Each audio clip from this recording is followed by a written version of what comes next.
esos, esos campos de estudio, en buena parte,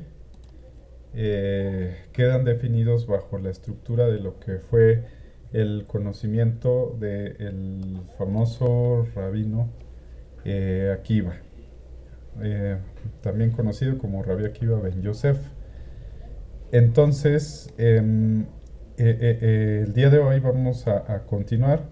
con la descripción acerca de este personaje y su trabajo que dio lugar entonces al apartado de las tradiciones místicas que conocemos como la Cábala, que fue uno de los principales precursores de esta tradición. Para poder ir comprendiendo entonces de dónde viene, de qué raíz viene el conocimiento de la Cábala, tendríamos que estar eh, en el contexto de que el conocimiento de la Cábala se formuló o se generó sobre lo que es la base de la tradición judía.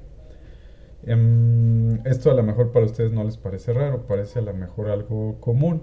porque dicen, bueno, si viene de esta cultura, pues debió haber sido así, debió haber sido de la tradición judía. Sin embargo, a lo mejor no se tiene el contexto de que en realidad la tradición judía, que fue la última tradición que se impuso o que fue la que al final dominó sobre el resto de las tradiciones que venían conformando los núcleos de la tradición cananea, entonces la tradición judía, que es de donde va a desprenderse el famoso rabino Rabbi Akiva, que es uno de los que van a formar parte de los que le van a dar forma a la tradición de la Kabbalah. Entonces, si eso es así, la Kabbalah entonces viene de una línea directa de los maestros de la tradición judía, y lo que implica esto es que no pertenece al resto de las tradiciones o el resto de las tribus o al resto de los conocimientos que estaban dados en la tradición cananea. Una manera de las más fáciles de poder interpretar las facciones del conocimiento de la tradición hebrea, que conocemos a la tradición hebrea como todos aquellos pueblos que hablan entonces las lenguas de este tipo, las lenguas hebreas. Los pueblos que van a hablar en la antigüedad esta lengua, la lengua hebrea, tanto como el protohebreo como el hebreo actual, los tipos de hebreo que existen, entonces en otra época estaban simplificados o distinguidos por dos tribus principalmente, que eran como las tribus que tenían más dominio o más peso o más poder. En este caso estoy hablando de lo que vendría siendo la tradición israelí al norte de lo que conocemos hoy en la actualidad como el pueblo de Israel o el país donde está situado actualmente la tierra de Israel, y al sur, en este caso, en la parte que es famoso por la ciudad de Jerusalén, que está principalmente vinculado a la tradición del pueblo judío, que en su momento estos dos grupos, tanto los israelitas como los judíos, que son los principales promotores de la cultura hebrea, no eran una sola tribu, sino que eran dos tribus, y cada una de ellas tenía su respectiva interpretación, tenían sus respectivos textos sagrados, y tenían sus respectivos tradiciones, y tenían sus respectivos dioses de un culto de adoración, y sus respectivas prácticas que no eran las mismas. Cada uno de estos pueblos, tanto los israelitas como los judíos, tenían su manera particular de poder analizar o estudiar el conocimiento de su fe, de sus creencias. Esto se sabe a raíz de los estudios realizados por los especialistas en el campo de la antropología, que se han dado cuenta de que en realidad estas facciones, estas etnias, en su momento conformaban diferentes rasgos y que no estaban mezcladas como uno solo, como en ocasiones podríamos llegar a creer, simplificándolo como una sola cultura solo por el hecho de que tenían la misma lengua. Esto sería equivalente, por ejemplo, al caso de creer que así como en México están las culturas mayas o las culturas, no sé, digamos olmecas o las culturas mexicas,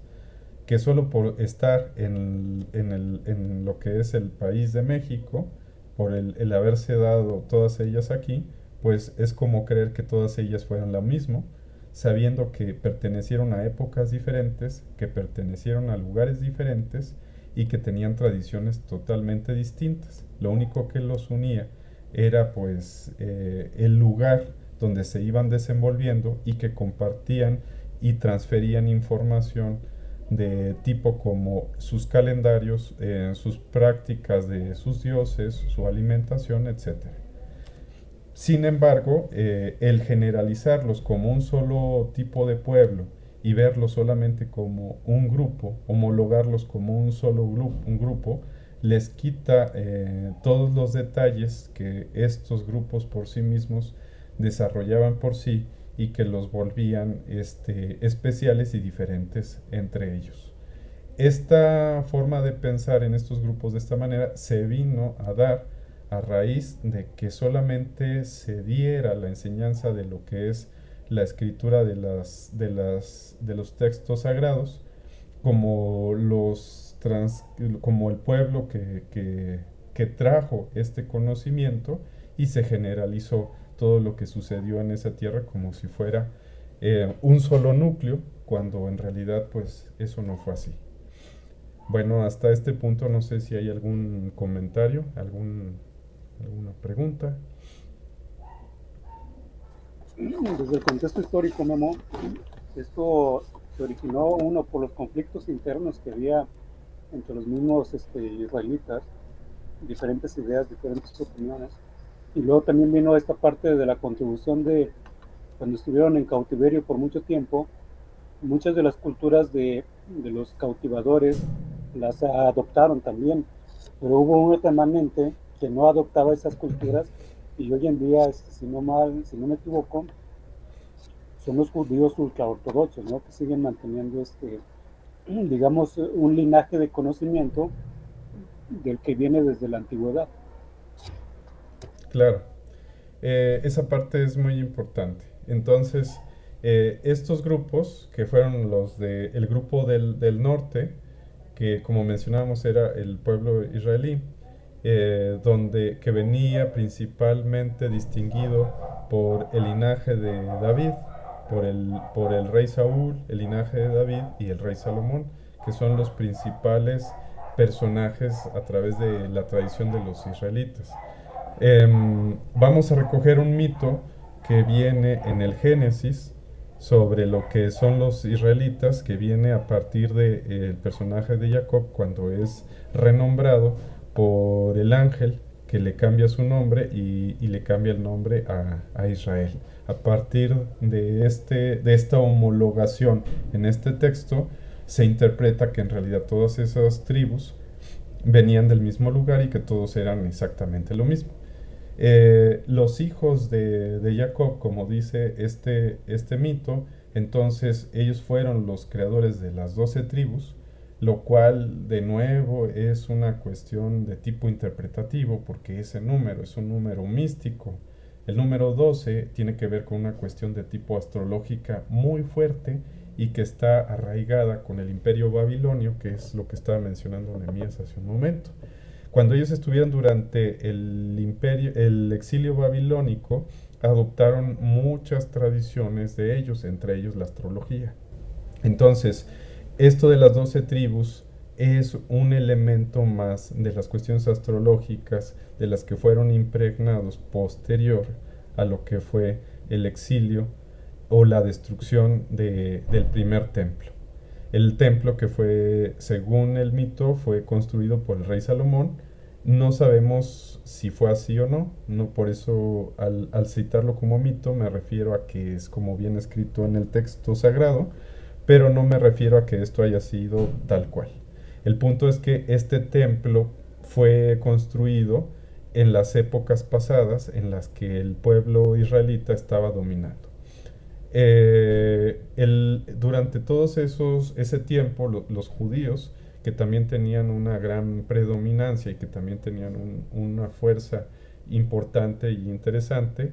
se conformaban por un montón de grupos más pequeños, por un montón de sectas, que no necesariamente eran 12, sino que pudieron haber sido más o menos. Todos estos pequeños grupos tenían influencias de diferentes religiones, de diferentes idiomas, de diferentes culturas, y tuvieron un choque precisamente con el pueblo con la región del norte, que en este caso era el pueblo de Israel, y no por nada Jerusalén fue conquistada en este caso, por el rey Salomón. Entonces fueron ese tipo de procesos los que generaron esos intercambios culturales y la unión de estos dos territorios como uno solo. El más importante de ellos, como mencionábamos, fue el exilio babilónico, en el que, al ser cautivos durante un periodo que se estima bastante largo por los especialistas, no se sabe si fueron 50, 60, etcétera. Nuevamente, en el texto bíblico nos da un número, pero ese número vuelve a ser un número de tipo místico. Entonces se dice que fue en un total de 70 años, lo cual pudo haber sido verdad, lo cual puede ser una idealización que en realidad haga referencia a otro número importante dentro del simbolismo. Cuando ellos estuvieron durante esos 70 años, adquirieron conocimientos, como mencionábamos, acerca de lo que venía siendo la astrología. También adquirieron un nuevo lenguaje, un nuevo idioma, que en este caso nos referiríamos a lo que viene siendo el, lo que es el arameo, que es una lengua que para ellos era ajena hasta ese momento y que la fueron integrando hasta que ellos se fueron haciendo hablantes de ese idioma. Cuando son repatriados o cuando son devueltos a lo que va a ser su tierra original, entonces ellos van a encontrar que el pueblo que estaba en el sur, que son los que conocemos como los judíos y algunas otras tribus que estaban ahí, ya se habían empezado a mezclar dentro de los territorios que habían quedado vacíos. Entonces, cuando ellos regresan, empieza a haber un choque, pero también un intercambio cultural en el que se van a traer tradiciones como el Shabbat, que no existía hasta ese momento. Podemos encontrar en textos bíblicos que nos habla acerca de la práctica de la luna llena, el ritual de la luna llena, que no es otra cosa que esperar hasta uno de los días de un mes para poder hacer una fiesta o una celebración. Posterior a lo que viene siendo el exilio babilónico, entonces ellos ya traen la práctica del Shabbat, que es hacer una fiesta pero cada sábado, que es un equivalente a una práctica que se practicaba por parte de los babilonios, donde se hacía una especie de huelga contra el dios del tiempo babilónico, en este caso por traer la muerte sobre su pueblo a través del tiempo que va degradando todo. Esta práctica se daba en la cultura babilónica, ellos la adoptan y la van a traer o integrar a lo que va a ser su cultura, entre muchas otras prácticas más, que es bastante interesante. Entonces, todo esto, todo este tipo de cambios y transformaciones, como hemos ido mencionando, tuvieron lugar alrededor del 600 a.C., que fue cuando se integró lo que es la lengua o lo que es el idioma de la transformación del hebreo antiguo al hebreo que fue en el que se escribió el Tanaj, o fue en lo que se escribió la Torah. Entonces, al hacer este intercambio, entonces hubo una conexión entre conocimientos, y estos dos trajeron lugar a nuevos subgrupos más pequeños y nuevas sectas que estaban moldeando el desempeño de lo que iba a ser el pueblo judío. No sé si hay algún comentario hasta aquí, alguna duda. Bueno, yo tenía entendido que esta costumbre del Sabbat vino desde la ley mosaica, ¿no? Y no tanto de la adopción después del cautiverio en Babilonia. Sí. Lo que pasa es que tendríamos que tener un debate acerca de Moisés y si Moisés es un personaje verídico o no. Y desde ese punto de vista, pues sería algo como discutir si Jesús es un personaje verídico o no. Entonces, en ese enfoque, lo que sí podríamos argumentar es que, bueno, lo que yo me atrevería a argumentar, que son mis creencias particulares y personales, es que tanto Moisés como Jesús son personajes históricos, pero que Moisés como profeta o Jesús como el Cristo son personajes literarios, que eso es diferente a ser personajes históricos. Los personajes literarios son personajes hechos de redacciones, unas encima de otras para transformarlos y convertirlos en el personaje defensor de mis ideas, que no es que no haya sido legítimo ni que no haya sido verdadero, solamente que es alguien en el que voy a depositar todas mis creencias para justificar los deseos que quiero llevar a cabo como cultura. Entonces, desde ese punto de vista, pues a lo mejor no es agradable lo que estoy comentando, pero lo que tratamos de decir es que si bien existieron estos personajes, no son como nos los quisieron enseñar. Detrás de ellos hay una cuestión metafórica y una cuestión filosófica y una cuestión de tipo exegética y una cuestión de varias capas que nos está tratando de dar una información todavía mucho más profunda de lo que en realidad creemos y que no tiene nada que ver con la cuestión de tipo histórico. Si lo queremos comparar o empatar con un personaje de tipo histórico, pues nos vamos a llevar un fiasco porque nunca vamos a encontrar la manera de poder respaldar este personaje, ni uno ni el otro. Sí, Entonces, pero independientemente de eso, Memo, esta tradición del Sabbat, eh, hasta donde tengo referencia, viene desde tiempo más antiguo y lo que pasó cuando estuvo en cautiverio en Babilonia se les prohibió seguir ese ritual o esa práctica, y entonces cuando salen del cautiverio babilónico es cuando empiezan nuevamente las nuevas generaciones, que muchas nacieron en el imperio babilónico, empezaron nuevamente a recordar lo que era el Sabbat, gracias a los que no habían sido cautivados, pero la tradición venía desde hace mucho tiempo atrás. ok. Hay un punto importante en esto que se menciona Nehemías, que es lo que platicábamos en la sesión anterior, que era la reforma deuteronómica. Entonces, mucha gente cree que la cultura o la tradición judía siempre se ha mantenido como la conocemos en la actualidad, o la que se recoge en los textos sagrados, como lo leemos en el Tanaj, y que se cree que todos esos textos se conformaron de una manera sólida y verídica y legítima, y que fueron escritos de un compendio que venía de una tradición antigua y que se conformaron para dar lugar a lo que conocemos hoy como la Biblia. Los especialistas argumentan que eso no es posible. Y no solamente no argumentan que no es posible, sino que además existió una religión o religiones anteriores que no tienen nada que ver con la tradición judía actual.